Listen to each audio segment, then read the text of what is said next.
You're not the only one who's been hit by the recession. I lost half my money and the stock market crashed. Go on, get out of here. Hello, English learners, and welcome to another great podcast with English Pod. My name is Marco. And I'm Erica. And today we have another really great lesson for you, elementary lesson.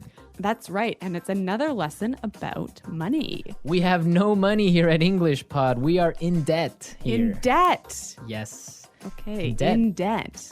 So what does that mean? Why don't you tell us?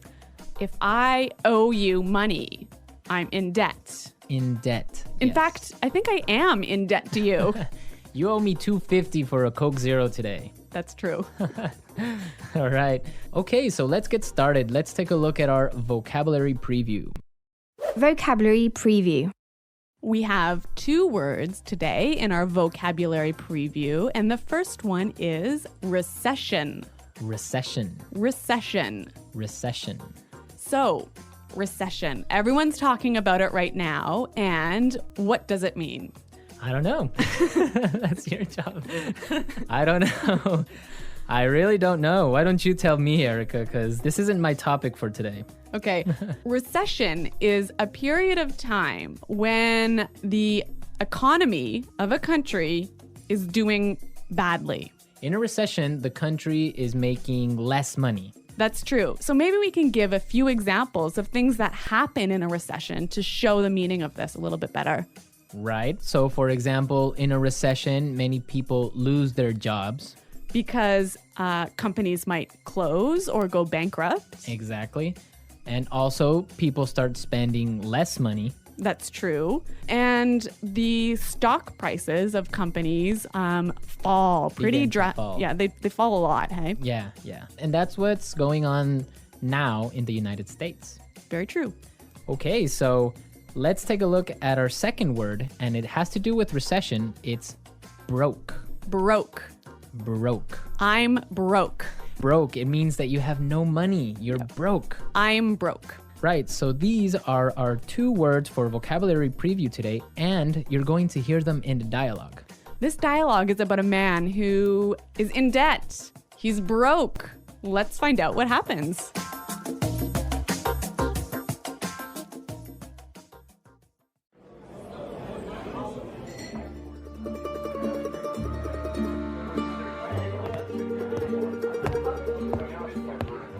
Hello, I'm here to see Mr. Corleone. Right this way, sir.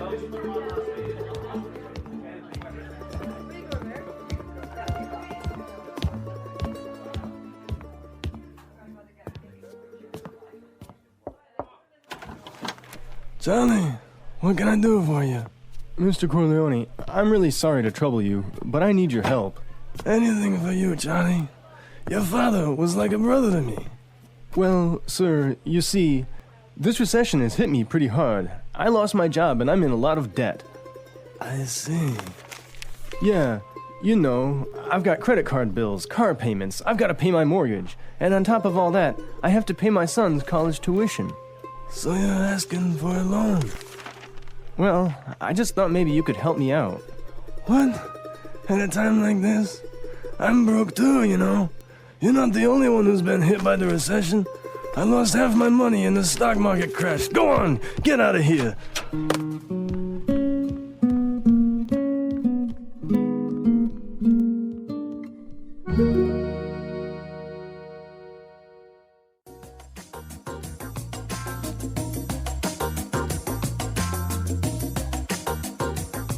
Okay, so that was a bit unexpected. Yeah, that was certainly strange. He didn't go to the bank to ask for money, did he? No, he went to the mob, and the mob is broke. Oh no, you know it's a bad recession when even the mob runs out of money. All right, so why don't we start by looking at our language takeaway? Language takeaway. All right, so for today's language takeaway, we have 4 words from the dialogue, which we think are really important. Yes, so why don't we start with the first one? Loan. Loan. Loan. Loan. So Erica, tell us about a loan. What is a loan? Okay, when you borrow money, you get a loan. A loan, yes. Not to be confused with alone. like by myself. No, so this is Loan. Loan. Right. Okay, great. Let's take a look at our second word, mortgage. Mortgage. Mortgage. Mortgage. Now, this is very common. I'm sure many of you have mortgages. What is a mortgage? A mortgage is a type of a loan. Basically, it's a loan that helps you to buy a house. A house or a property. Yeah. So this is a funny word. I mean, there's this strange mortgage with a T.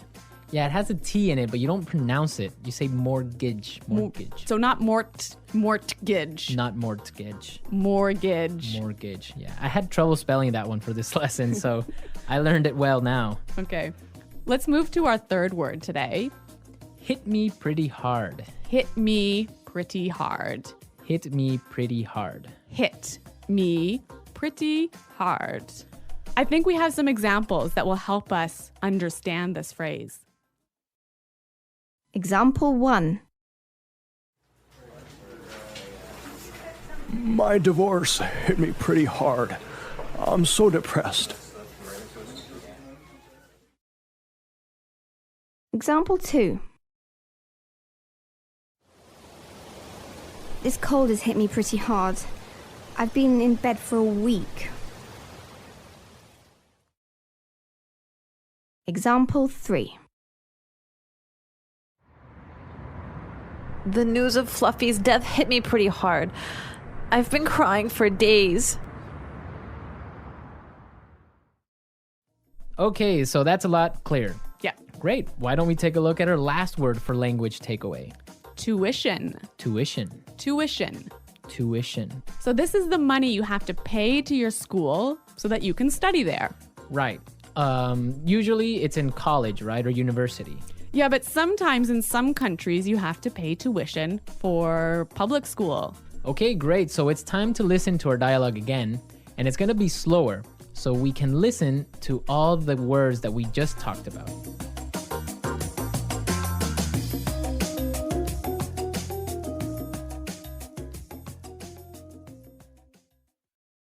Hello, I'm here to see Mr. Corleone. Right this way, sir. Charlie, what can I do for you? Mr. Corleone, I'm really sorry to trouble you, but I need your help. Anything for you, Charlie. Your father was like a brother to me.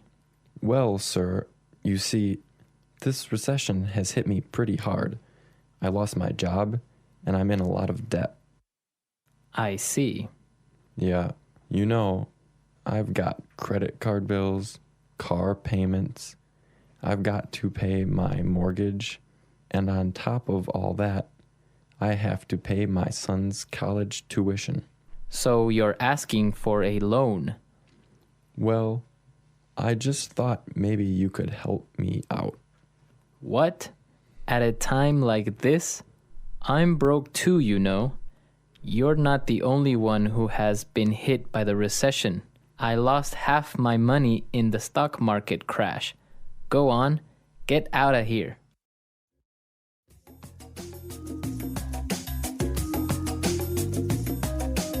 Okay, so I think a lot of the key language we just talked about is a lot more clear now. But you know, I also noticed some really interesting phrases in this dialogue. Yes, I did too. So let's start with Fluency Builder. Fluency Builder. Fluency Builder is a tool that we use to help you sound more native. Right, so you can sound more natural when you're speaking. So we take a really common phrase and we show you some great natural ways of expressing that same idea. Exactly, and today we have 3 of these examples. Let's start with the first one. So this phrase we use when we want to ask somebody, "Can I help you?" What can I do for you?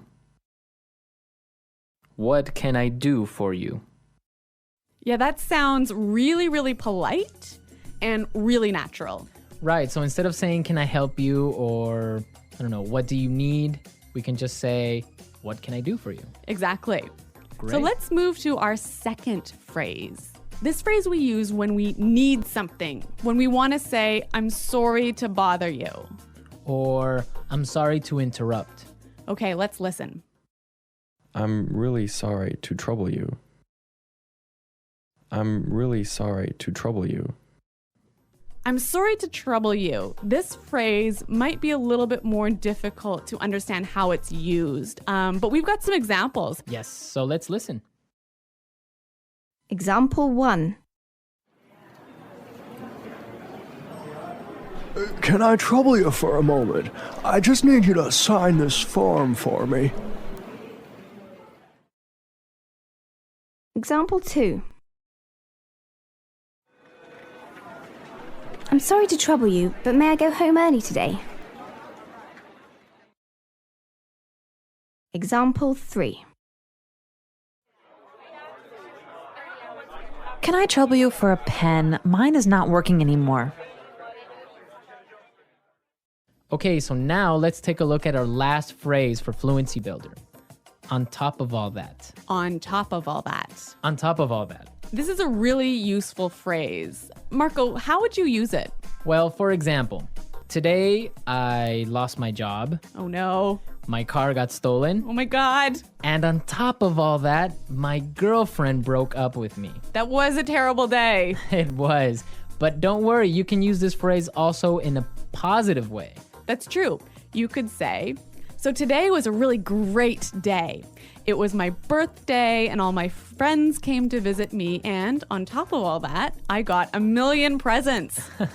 That is a great day. So you can use on top of all that in this way. It's like, and also. And also, yeah. Yeah, so on top of all that. So we are ready to listen to our dialogue a third time.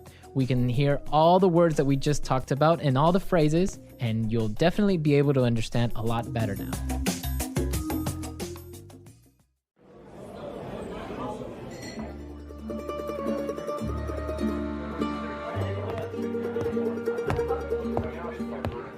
Hello, I'm here to see Mr. Corleone. Right this way, sir.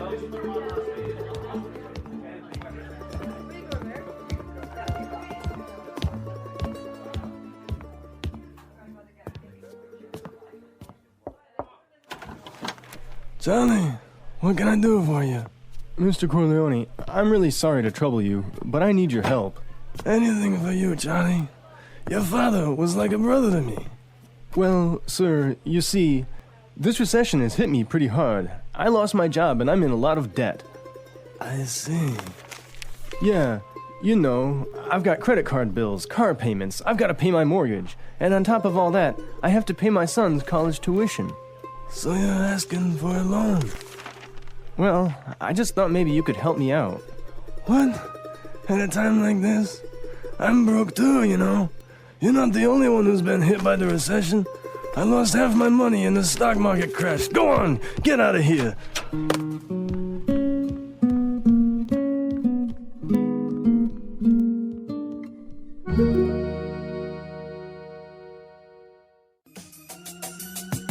Today's dialogue was all about being in debt, right? Yes. And different people have different attitudes or different viewpoints on being in debt. Yes, that's true. For example, in North America and in Canada, it's a really common thing. Yeah, it's actually almost good to be in debt. It's more than good, it's necessary to be in debt. That's right. Unless you have a history of being in debt and regularly paying off your debts, you can't actually borrow money. You can't get a mortgage. You can't get a car loan so you can buy a new car.